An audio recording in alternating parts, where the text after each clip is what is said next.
अस्सलाम वालेकुम दोस्तों। आज मैं आपको बताऊंगा कि HIV होता क्या है और इसके कितने स्टेज होते हैं और हर स्टेज पे कौन कौन से सिम्टम आते हैं। तो सॉरी, HIV एक वायरस है जिसको कहते हैं ह्यूमन इम्यूनोडेफिशिएंसी वायरस। ये इंसान की जो इम्यून सिस्टम होता है उस पर अटैक करता है। HIV टारगेट करता है एक स्पेसिफिक ग्रुप ऑफ सेल को जिसको कहते हैं CD4।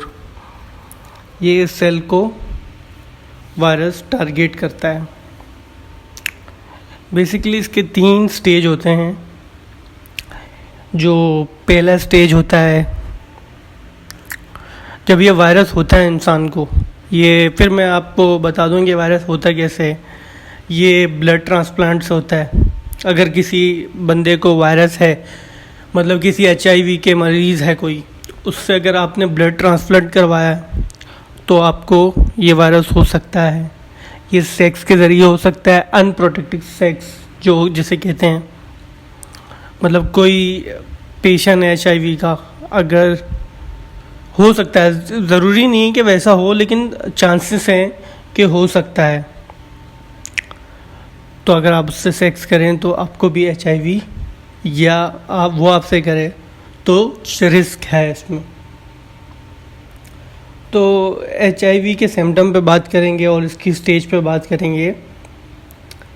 तो सबसे पहली जो स्टेज है ना, उसको हम कहते हैं एक्यूट प्राइमरी इन्फेक्शन, जो स्टार्ट में होता है। जो मतलब आपको HIV आपकी बॉडी में एंटर हो गया, 1 से लेकर 4 हफ्ते में, जो 1 से लेकर 4 हफ्ते में तो आपको कुछ पता ही नहीं चलेगा। 1 से लेकर 4 हफ्ते तक आपको लगेगा कि वो सिम्टम आपकी बॉडी पे ज़ाहिर होंगे। और ये जो सिम्टम है, याद रहे, ये सिम्टम ज़्यादा देर तक नहीं, ये लास्ट लॉन्ग नहीं रहते हैं। ये वीक और 2 हफ्तों के अंदर ये चले जाते हैं। ये 2 हफ्तों तक रहते हैं और चले जाते हैं। और कुछ लोगों तो ये सिम्टम आते ही नहीं। सही है। अच्छा, ये सिम्टम क्या है? अगर जैसे कि आपको या किसी को भी HIV किसी पेशेंट के अंदर एंटर हो गया, तो 1 से लेकर 4 हफ्तों तक, 4 हफ्तों के अंदर अंदर या उसके 1-2 दिनों पर ये सिम्टम आएंगे। वो सिम्टम क्या है? बुखार, फीवर होगा उसको, उसका टेम्परेचर भर जाएगा, उसको बुखार हो जाएगा।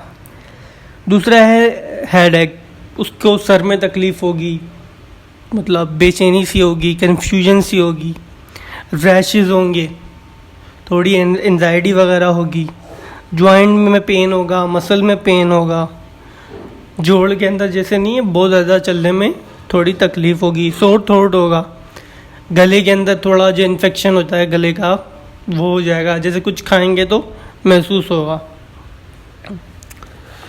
और ये इस वजह से होते हैं, ये सिम्टम इस वजह से आते हैं क्योंकि आपकी बॉडी जो होती है ना, आपका जो इम्यून सिस्टम होता है वो उससे लड़ रहा होता है।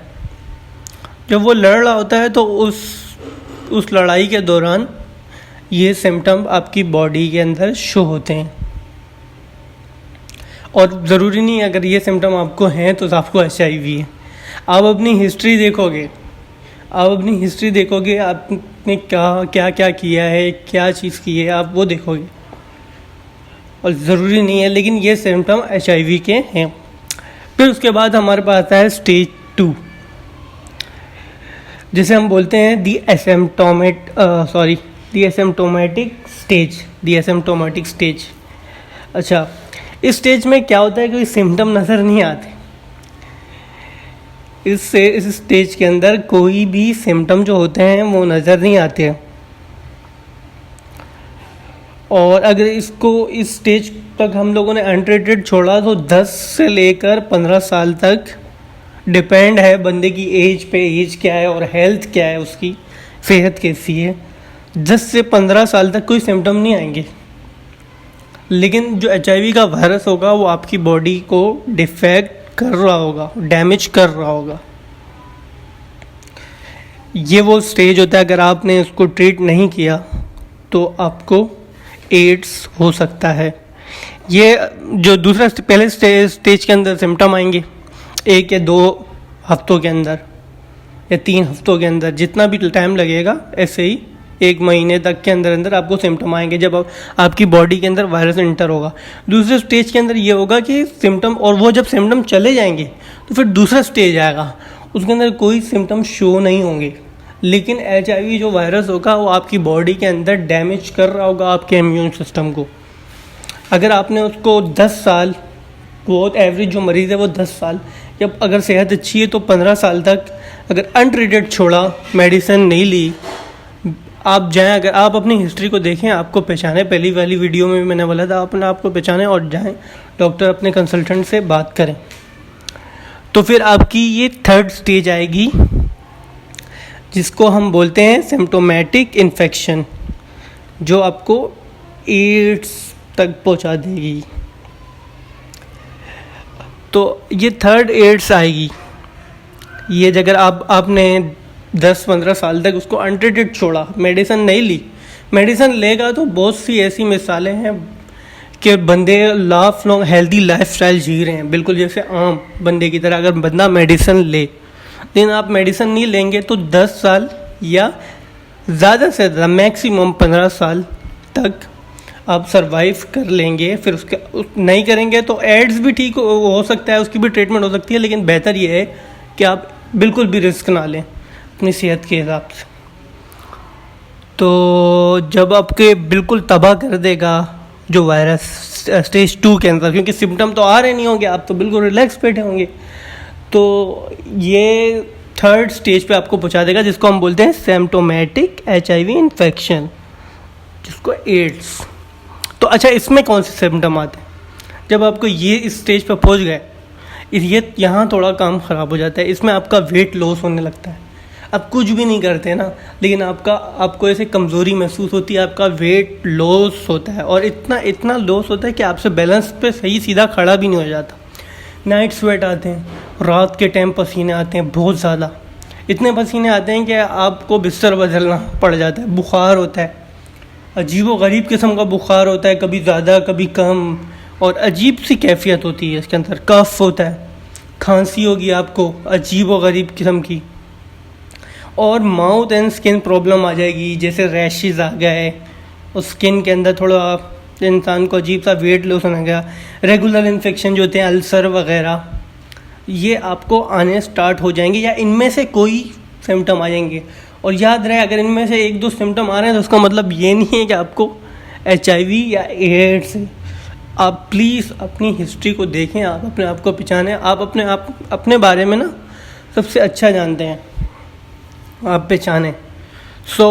सीरियस इलनेस और डिजीज़ आ जाएंगी जब CD4 को काफ़ी 200 से, आई थिंक 200 से नीचे तक पहुंच जाएगा, इतना डैमेज कर देगा तो आपको एड्स हो जाएगा। और ये एड्स की जो स्टैंड फॉर है, फुल फॉर्म में एक्वायर्ड इम्यूनोडेफिशिएंसी वायरस। तो बेहतर ये है कि अपनी हिस्ट्री देखें, मैं तो आपको यही बोलूँगा एंड में, हिस्ट्री देखें, जाएं अपने कंसल्टेंट से बात करें, डॉक्टर से बात करें, अपना जल्द से जल्द इलाज। Don't shy, it's okay to be make a mistake, don't shy, go to the hospital and start medication and start your treatment please। so अगर प्लीज़ मेरी मोटिवेशन के लिए मेरे को आप कमेंट करके बताएं और मेरी इस वीडियो को शेयर करें, जितना हो सके पाकिस्तान में फैला दें। क्यों, ये इस तरीके की नॉलेज अगर फैलेगी तो लोगों के अंदर अवेयरनेस आएगी। तो आपको पता है हर इंसान चाहता है कि वो दूसरों की मदद करे। अगर आप भी करना चाहते हैं तो प्लीज़ इसको शेयर करें और मेरी मोटिवेशन के लिए इस वीडियो को लाइक करें। Thank you very much. I hope कि आपको काफ़ी हद तक समझ आई होगी, लेकिन मैं आगे भी वीडियो बनाता रहूँगा, इंशाल्लाह मैं नहीं रुकूँगा। अल्लाह हाफिज़।